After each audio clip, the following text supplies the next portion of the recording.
Hi friends, उज्जवल ज्ञान YouTube channel में आपका स्वागत है।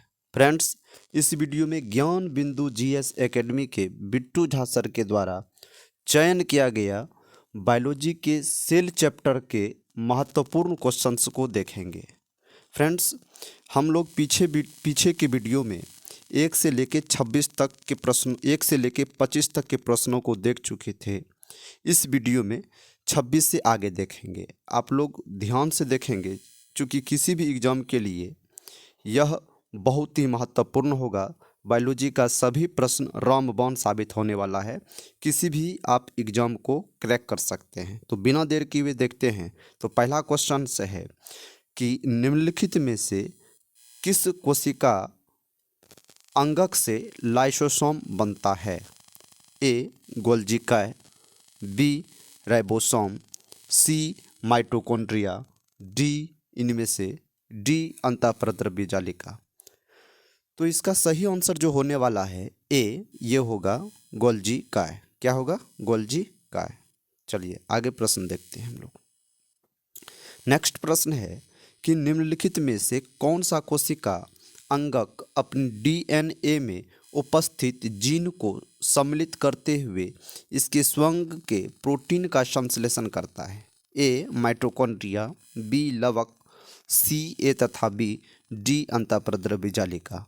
तो इसका आंसर होगा सी ए अंतःप्रद्रव्य ए तथा बी, यानी कि माइटोकॉन्ड्रिया और लवक दोनों।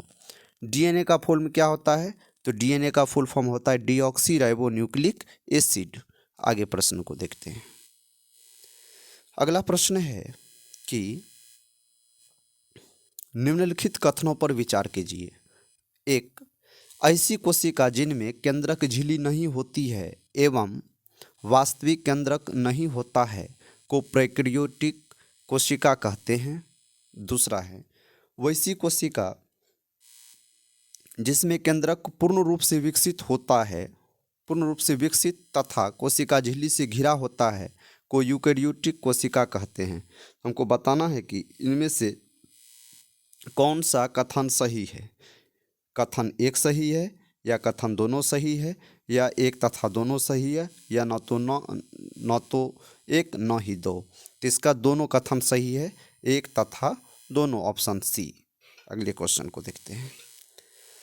अगला क्वेश्चन से है कि निम्नलिखित में कौन सा कोशिका अंगक अपने आकृति को तुरंत परिस्थितियों के अनुसार बदल सकता है, यानी कि तुरंत परिस्थिति के अनुसार बदल सकता है?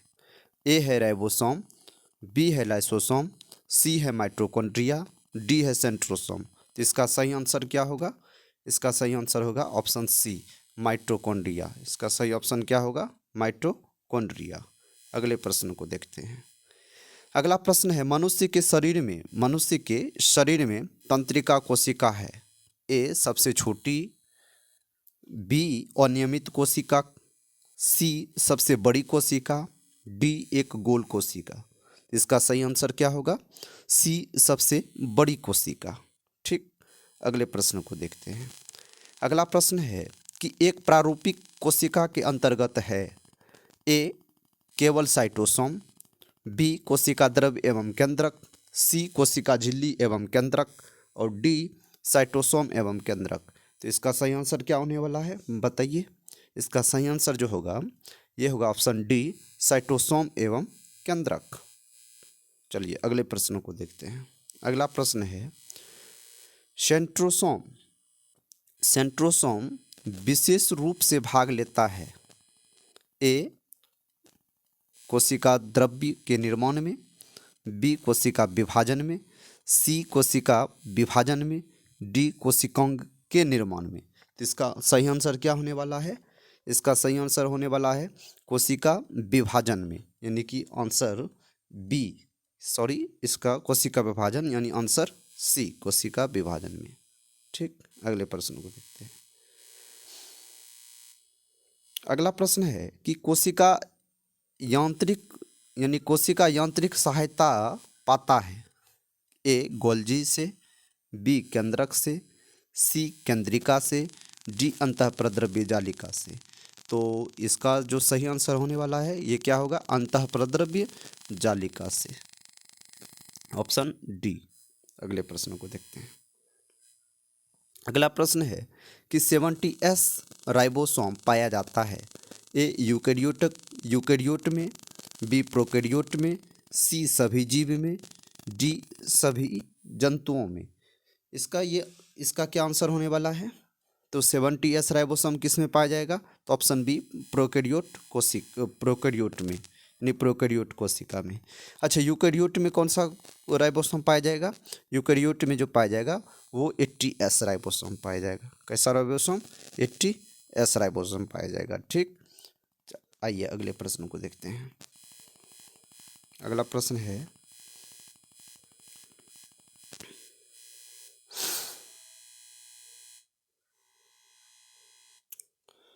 अगला प्रश्न कि रंगीन लवक को कहा जाता है। ए ल्यूकोप्लास्ट, बी क्लोरोप्लास्ट, सी क्रोमोप्लास्ट, डी कैरोटीन। तो इसका सही आंसर क्या होने वाला है? रंगीन लवक को क्या कहते हैं? तो रंगीन लवक को क्रोमोप्लास्ट कहा जाता है। और ये जो ल्यूकोप्लास्ट है ये श्वेत लवक को कहा जाता है। कौन से लवक को? श्वेत लवक को। श्वेत लवक को ल्यूकोप्लास्ट कहा जाता है और हरित लवक को क्लोरोप्लास्ट कहा जाता है। हरित लवक को क्लोरोप्लास्ट कहा जाता है। क्लियर? तो इसका आंसर क्या होगा? ऑप्शन सी क्रोमोप्लास्ट रंगीन लवक को कहा जाता है। ठीक, अगले प्रश्न को देखते हैं। कह रहा है कि ग्रेनम पाया जाता है। ग्रेनम पाया जाता है ए है राइबोसोम में, बी क्लोरोप्लास्ट में, सी माइटोकॉन्ड्रिया में, डी केंद्रक में। तो बताइए इसका सही आंसर क्या होगा? इसका सही आंसर क्या होगा? ग्रेनम कहाँ पाया जाता है? तो क्लोरोप्लास्ट में। क्लियर? अगले प्रश्न को देखते हैं। अगला प्रश्न ये है मेरा कि प्लाज्मा झिल्ली को बनाता है। प्लाज्मा झिल्ली को कौन बनाता है?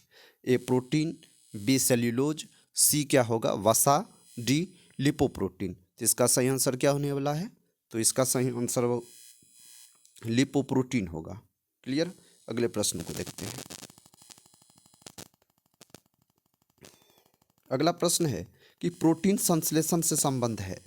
ए केंद्रक, बी राइबोसोम, सी क्रोमेटिन, डी कोशिका झिल्ली। तो प्रोटीन संश्लेषण से संबंध क्या होगा? राइबोसोम। राइबोसोम ही तो प्रोटीन का संश्लेषण करता है। ठीक, चलिए आगे देखते हैं अगले प्रश्न का उत्तर।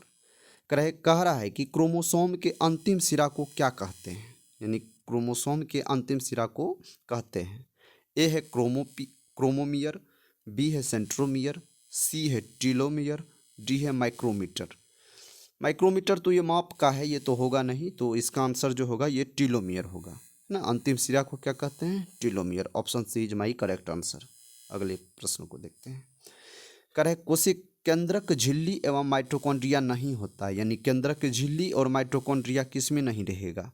ए शुक्राणु के कोशिका में, बी स्पंज कोशिका में, सी बैक्टीरिया में, डी प्रोटोजोआ में। इसका सही आंसर क्या होने वाला है? ऑप्शन सी, यानी कि बैक्टीरिया में। अगले प्रश्न को देखते हैं। अगला प्रश्न क्या है कि आंतरद्रव्य जालिका केंद्र है। ए श्वसन का, बी पाचन का, सी वसा संश्लेषण का, डी प्रोटीन संश्लेषण का। तो इसका सही आंसर क्या होने वाला है? प्रोटीन संश्लेषण का। क्लियर? अंतर द्रव्य जालिका केंद्र है प्रोटीन संश्लेषण का। क्लियर? अगले प्रश्न को देखते हैं। अगला प्रश्न है कि निम्नलिखित में किसकी अनुपस्थिति से पादप कोशिका जंतु कोशिका से भिन्न होता है? ए माइटोकॉन्ड्रिया, बी राइबोसोम्स, सी सेंट्रिओल, डी अंतःप्रद्रव्य जालिका। तो इसका सही आंसर क्या होने वाला है? सेंट्रिओल।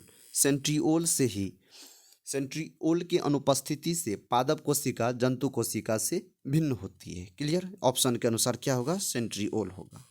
अगले क्वेश्चन को देखते हैं। अगला क्वेश्चन है कि लाइसोसोम में जमा होता है। अच्छी, इस लाइसोसोम को क्या कहते हैं? लाइसोसोम को हम कहते हैं आत्महत्या की थैली कहा जाता है लाइसोसोम को। तो इसमें क्या जमा रहता है? ए ग्लाइकोप्रोटीन्स, बी वसा, सी आरएनए, डी पाचक एंजाइम। तो इसका सही आंसर क्या होने वाला है? तो इसका सही आंसर होने वाला है पाचक एंजाइम। क्लियर? अगले प्रश्न को देखते हैं। अगला प्रश्न है कि माइटोकॉन्ड्रिया का दीवार बना होता है। माइटोकॉन्ड्रिया जिसको हम लोग कोश के श्वसन का ऊर्जागिरी कहा जाता है ना। तो माइटोकॉन्ड्रिया को क्या कहा जाता है? ऑप्शन ए प्रोटीन से, यानी सॉरी, माइटोकॉन्ड्रिया का दीवार बना होता है, किसका बना होता है? यानी प्रोटीन से बना होता है, वसा से बना होता है, लिपोप्रोटीन से बना होता है, कार्बोहाइड्रेट से बना होता है। तो इसका सही आंसर क्या होगा? लिपोप्रोटीन से बना होता है। किससे बना होगा? प्रोटीन से बना होता है। क्लियर? आगे हम लोग देखते हैं। आगे अगला प्रश्न है कि माइटोकॉन्ड्रिया से संबंध है, यानी माइटोकॉन्ड्रिया संबंध है, किससे संबंध है? एडीपी के निर्माण से, बी है एटीपी के निर्माण से, सी ग्लूकोज के निर्माण से, डी अंगकों के पाचन से। तो इसका सही आंसर क्या होगा? एटीपी के निर्माण से, है ना। चलिए अगले प्रश्न को देखते हैं। पॉलीसोम है, अगला प्रश्न है पॉलीसोम है। ऑप्शन ए है DNA plus RNA, option B है DNA plus ribosome, option C है ribosome plus mRNA, option D है राइबोसोम प्लस टीआरएनए। तो इसका सही आंसर क्या होगा?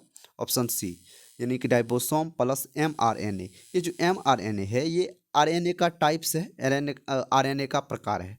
यहाँ पर भी जो टीआरएनए देख रहे हैं ये जो है आरएनए का प्रकार है, आरएनए का टाइप्स है। ओके, तो इसका सही आंसर क्या होगा? Option C, ribosome plus mRNA.